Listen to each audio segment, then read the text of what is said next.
keeps me going? I love catching fish. I mean, that's catching fish, really. I don't have to fish a match. You know, some people only fish matches and I'm not interested if there's not a match. No, but I enjoy catching fish and working out how to feed the fish, what you've got to do to catch them. That sort of thing is important to me. How do I keep going? I'm lucky. I mean, I've won the World Championship 4 times, but I've been fortunate that I've been able to earn a living from fishing and I've not had a proper job for 35 years, maybe 40 years. So I'm pretty fit. Normally, if you any other sport, you'd be finished, wouldn't you? Yeah. You finished at sort of 45, 50, you know. But fishing, you can go on because fishing technically, you have to realise what to do, and you can catch up a bit on slightly fitter people. Yeah. And now, as long as you've got an electric trolley to get to your peg as you get on, then it helps.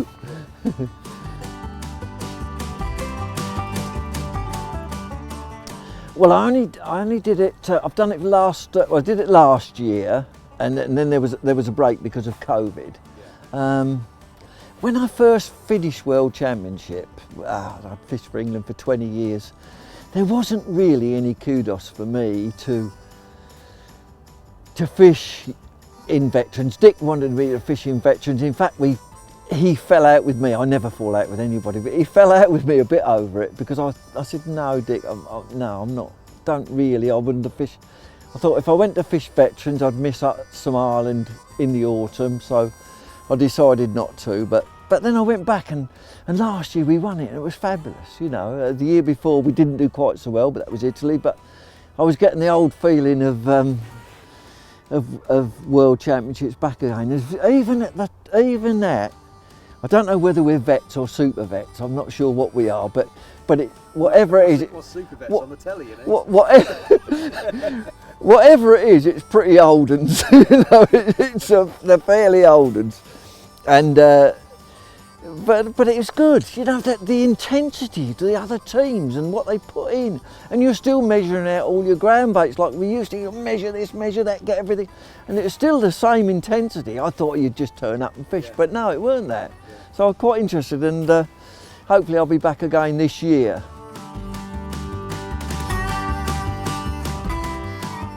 Well, normally pre-COVID, it's sort of 4 or 5 weeks in Ireland in the spring, 4 or 5 weeks in the autumn. Fishing. Still stick to the old traditional flow season. Yeah, I do. Yeah, sort of. I do have a little bit of a break, but there's always something to do, even when you're having a break.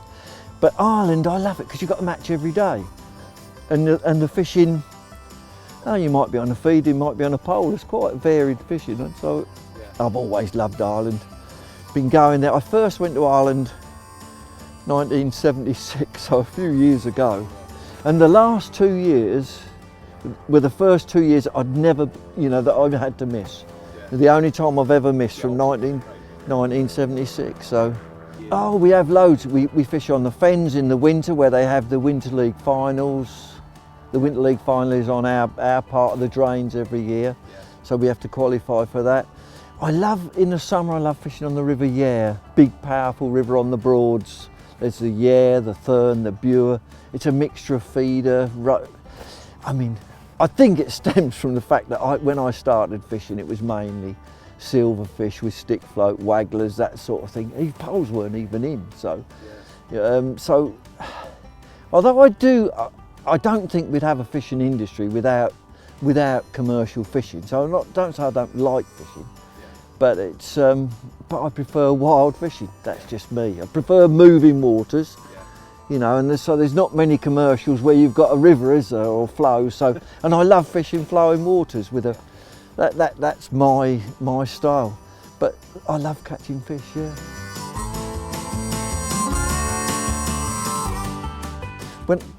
Biggest influence for me when I first started would have been the traditional Ivan and Kevin Ashurst, Ivan. They were my, although they weren't much older than me. They were the stars when I began fishing. I didn't learn much from them. I'm mainly self-taught really, because poles hadn't come in, you know, when I first started, and I sort of taught myself on the pole. But probably Kevin, because I spent a lot of time in Ireland with Kevin Ashurst.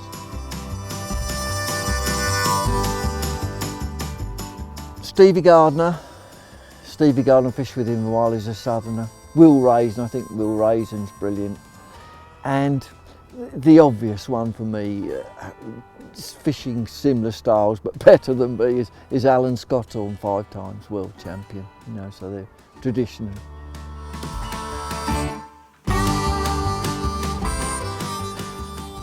I've been match fishing for, I'm guessing, more than 40 years.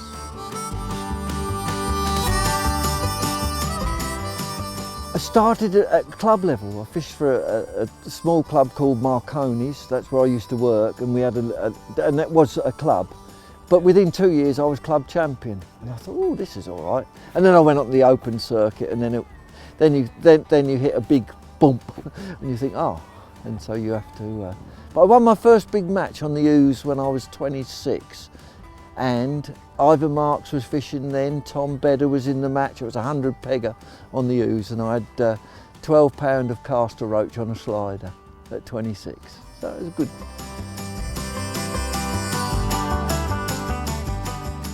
Yeah, that's a good one. No, my most memorable was my big roach weight in Enniskillen in 1978 when I first started fishing, being a complete, really an amateur. And catching 500 roach in 5 hours, you know, so you're catching 100 an hour without too much. I didn't have that much knowledge, but I knew about fishing, and that was my first. Why it's my most memorable is because it got me into the England team, got me into everything because of my ability. But it was the biggest weight ever, the biggest weight caught that time in Enniskillen. Nobody beat it it was on the Classic, but nobody beat it that week. 166 pounds of roach.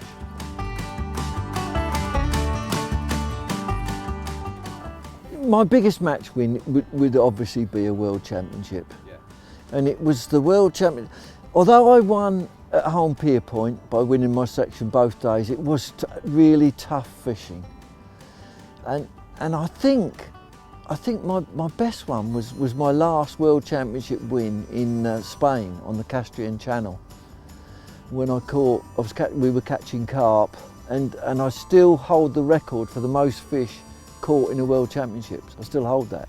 But that World Champ, they're all brilliant, but that was memorable because there was so many fish caught. You know, I caught so many fish and lots of action.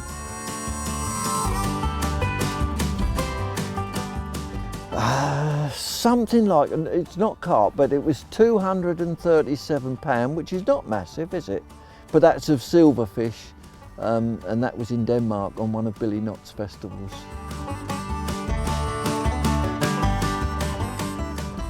I do like all sorts of fishing.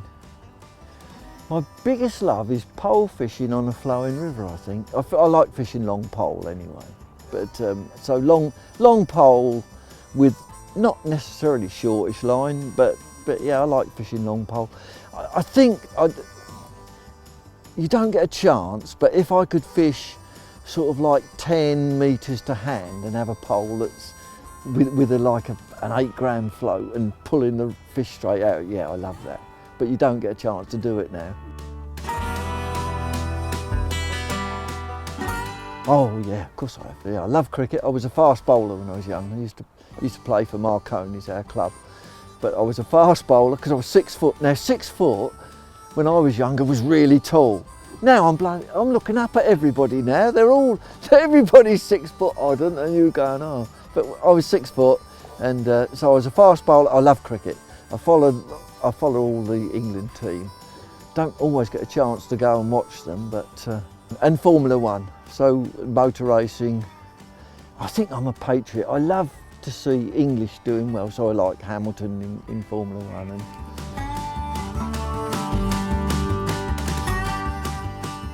you know what? I love sea fishing.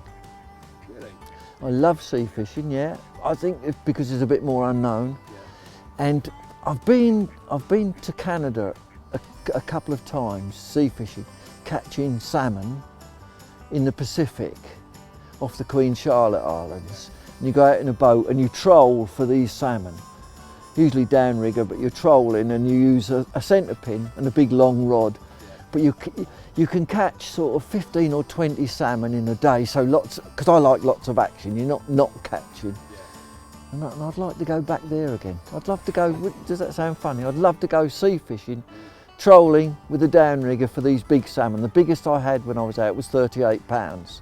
So, but when they hit you and you're fishing a 10-foot, fairly soft rod with a centre pin reel, it's brilliant.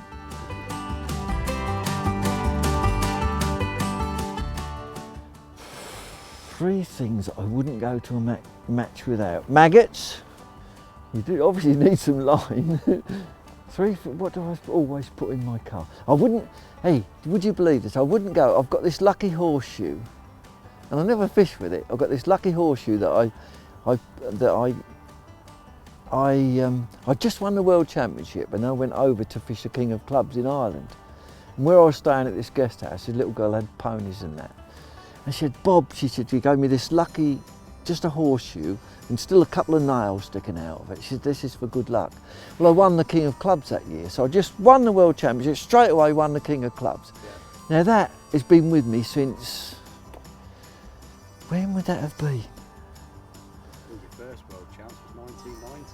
Yeah, it was somewhere around that time. Yeah, yeah. And it's still here, and that'll be in my bag now. Really? Yeah, the lucky horseshoe will be there. Favourite item to tackle, I think the box I sit on, because I wouldn't be able to stand for 5 hours, so my tackle box.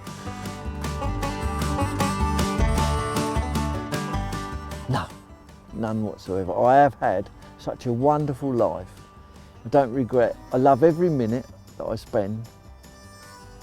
I have no problems, no worries, no nothing. No, I just love the life that I've lived. Oh, without a doubt, Frank Barlow. We used to fish together a lot and travel together a lot. He was always just so funny. He rolled his eyes about. And I don't think I've ever met anybody in match fishing like Frank.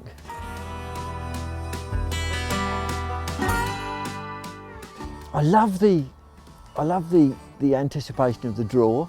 You know, when you've got all the numbers in the bag and you're going to go in. And then you've got your draw and then you're looking. So I love that. I love it once you've got everything in place and you're expecting a good day and oh, what's it's going to be like today. Yeah, and I like the beginning of the match, yeah, and you're thinking, oh, and then the fish start to feed. Bit of everything. Taking your tackle to your peg without an electric trolley. Because, you know what? When you get an electric trolley, it's like having a new life. Because on the Yare, we've got walks there which are probably 3/4 of a mile along the top bank. And you know the gear gets more and more each year. And you're fully loaded and pushing. It's no joke. But when you get electric trolley, you just turn and...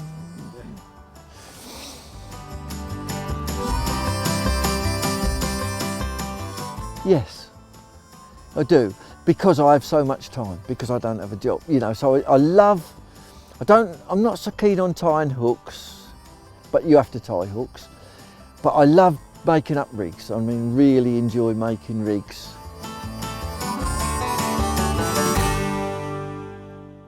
Tea.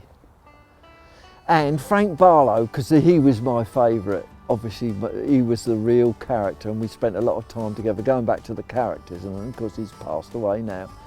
But he taught me how to make a good flask of tea. You have your flask, you put 2 tea bags in if it's a big flask, then the boiling water, and then you put your milk on top, so that it then actually it's a little bit slower getting ready, isn't it? Because you've actually put your tea bags in not boiling water, so it takes a little bit longer, and then you get a perfect cup of tea, which I've got there now.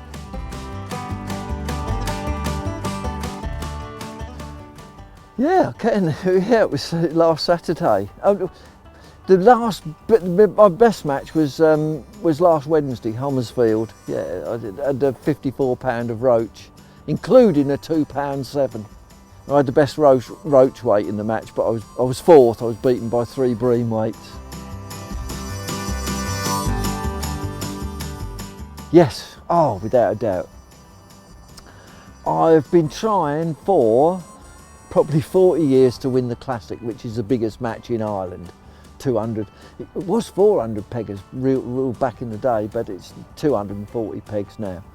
And I've been second twice. The last time was just not so long ago, perhaps 5 or 6 years ago, 7 years ago. Went, and it's over 3 days, so it's a festival over 3 days, and I lost it over 3 days by 2 ounces. 2 ounces over 3 days. All right, the money if you win was about 11,000. If you won it, I won about 5 or 6,000 for second. It weren't about the money. And I was second that first year I went to Ireland when I had the £166. I was second overall that year. Kevin Ashurst won it and I was second. So I'd love to win the Classic, and I'll be going in a few weeks.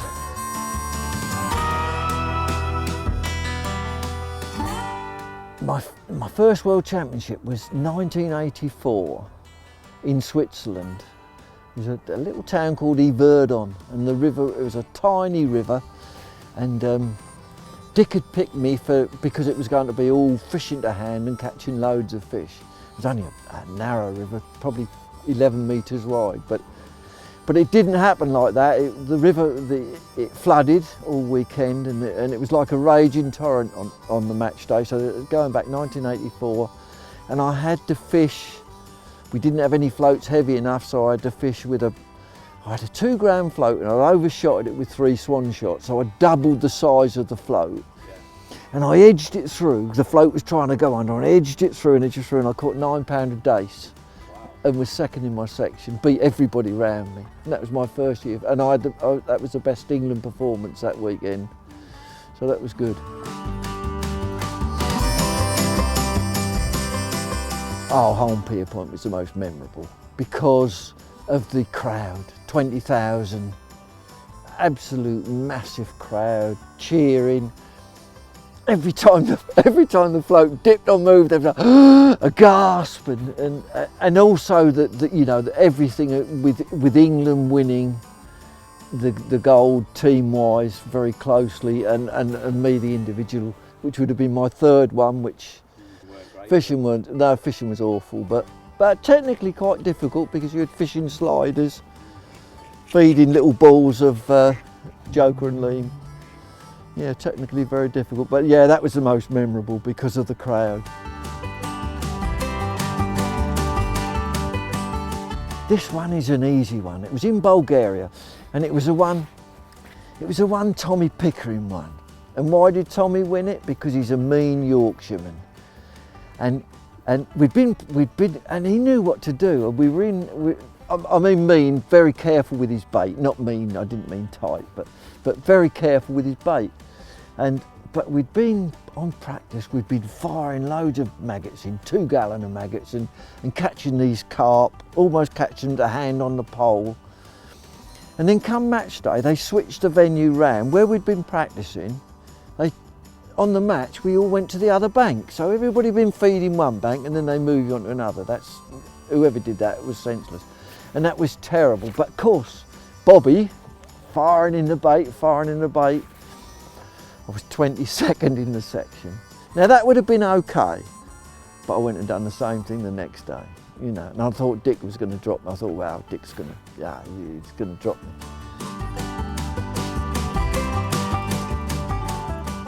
No, because I'd had a good run. You realise that younger people are really good anglers, and we've got some good anglers are coming in. So no, I mean, when I think it was Mark Downs phoned me up, and he thought I'd be upset. I said, no, Mark. I said, that's how life goes. You can't go on forever. You've got lots of good anglers to pick from. No, go. It's not. And no, it didn't bother me. I'd had 20 good years, really enjoyed it, and I still wanted to catch fish and carry on fishing. So, and now you've got your veterans. Yeah, veterans, and people talk about, oh, you're retiring, and I'm not retiring, I'll just keep going. Yeah. And I still win, yeah, I still win matches.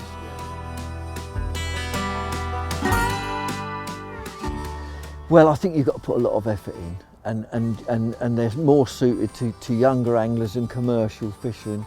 And they're, really, without them, I don't think we'd have a sport. We definitely wouldn't have a sport without the commercial fishing. And that big money has helped anglers sort of devote. They don't have to go to work. If they're winning enough, if they're winning one or two of them big ones, they probably don't have to go to work, so that's probably a good thing. No, it's like anything.